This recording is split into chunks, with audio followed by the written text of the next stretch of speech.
जय बाबा की। मैं आपको अपनी एक ऐसी कहानी सुनाने जा रही हूँ जो मेरी ज़िंदगी से जुड़ी हुई है। ये कहानी आज से 20 साल पहले शुरू होती है। मेरी मम्मी पापा की तबीयत नहीं सही होती है, डॉक्टरों की दवा नहीं फ़ायदा करती है, तो मौसी हमें माताजी से मिलवाती हैं। माताजी देखती हैं पापा को, उनको आराम मिल जाता है उनसे मिलने के बाद। तो उन्हीं के आशीर्वाद से और बालाजी के आशीर्वाद हम इस दुनिया में आते हैं। फिर अचानक से कुछ समय बाद क्या होता है, मेरी तबीयत ख़राब हो जाती है, बहुत ज़्यादा तबीयत ख़राब हो जाती है। डॉक्टर को दिखाते हैं। उसके बाद में क्या हुआ, मम्मी ने माताजी को फ़ोन किया, वो खुद फ़ोन करती हैं, तबीयत नहीं ठीक है उसकी और दिखाओ वरना वो बचेगी नहीं। और बहुत ही ज़्यादा परेशान थे, इतनी तबीयत ख़राब है। माताजी को सारी चीज़ें पता हो गई थी कि मेरी तबीयत क्यों ख़राब है, किस वजह से ख़राब है, उनको सब कुछ पता था। तो उन्होंने मुझसे बात की। जब वो मुझसे बात कर रही थी तो मैं बात नहीं कर पा रही थी, मेरे हाथ पैर काँप रहे थे, मुझे उलझन हो रही थी, घबराहट हो रही थी, मैं माताजी से बात नहीं कर पा रही थी, मुझसे आवाज़ नहीं निकल रही थी। उसके बाद में फिर हम लोग माताजी के पास जाते हैं, उनके बताए हुए उपाय करते हैं। तय होता यूँ है कि एक दिन माताजी की बताई हुई पूजा के दौरान मम्मी पापा घर पे नहीं होते हैं। मेरे घर पे ऐसा होता है, हम होते हैं, भाई होता है और मेरी नानी होती हैं। तो हम सब लोग रूम में अंदर कमरे पे होते हैं।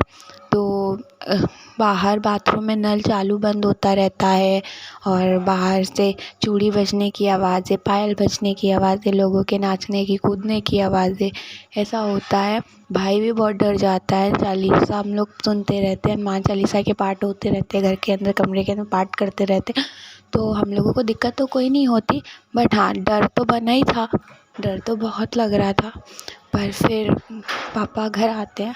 घर आने के बाद में ऐसा होता है कि मेरे पेशी आती है। पेशी के दौरान वो यूँ इस तरीके की बातें होती हैं कुछ कि तुम्हारी लड़की अगर कमरे के बाहर आ जाती तो शायद तुम्हारे घर में मातम बन जाता, ज़िंदा नहीं रहता कोई। पर अंदर कमरे में चालीसा चलने की वजह से हम लोग अंदर नहीं आ पाए। इस तरीके की बातें होती हैं।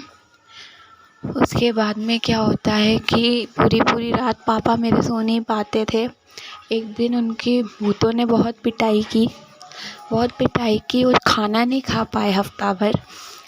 सर पे चोट आ गई उनके, बहुत परेशान हुए। मम्मी भी काफ़ी डर जाती थी, अकेले रहती थी, जब भी डर जाती थी। मैं जॉब करती हूँ, मेरा भाई भी जॉब करता है, सब जॉब करते थे, हम सब लोग जॉब पर चले जाते थे। तो मम्मी को बहुत परेशानियाँ उठानी पड़ती थी। इसके बाद माताजी से बात थी, माताजी ने बोला कि पाठ होंगे घर में, जब पाठ हो जाएंगे उसके बाद में हम परमानेंटली ठीक हो जाएंगे। फिर उनके बताने के अनुसार हमने घर में पाठ कराए। पाठ कराने के बाद अब मैं बिल्कुल ठीक हूँ, कोई प्रॉब्लम नहीं है, कुछ नहीं है। और हम आप सबसे दिल से चाहते हैं कि जो भी मेरी बातों को सुन रहा है, उन्हें कोई भी प्रॉब्लम, कोई भी समस्या हो, शारीरिक समस्या हो या ऐसी आर्थिक समस्याओं से घिरे हों, कुछ भी हो, तो एक बार माताजी से संपर्क ज़रूर करें। ये मेरा दावा है कि आप 101% ठीक होकर ही आएंगे, कोई प्रॉब्लम या कोई समस्या नहीं होगी। माताजी आपका बहुत बहुत धन्यवाद है, आपने इतना सब कुछ किया मेरे लिए, मेरे परिवार के लिए। अगर आप ना हाथ लगाती, ना मेरा साथ देती, मेरे घर वालों का साथ नहीं देती, तो शायद आज मैं ज़िंदा अपने परिवार के बीच नहीं होती। बहुत बहुत धन्यवाद आपका। जय श्री राम।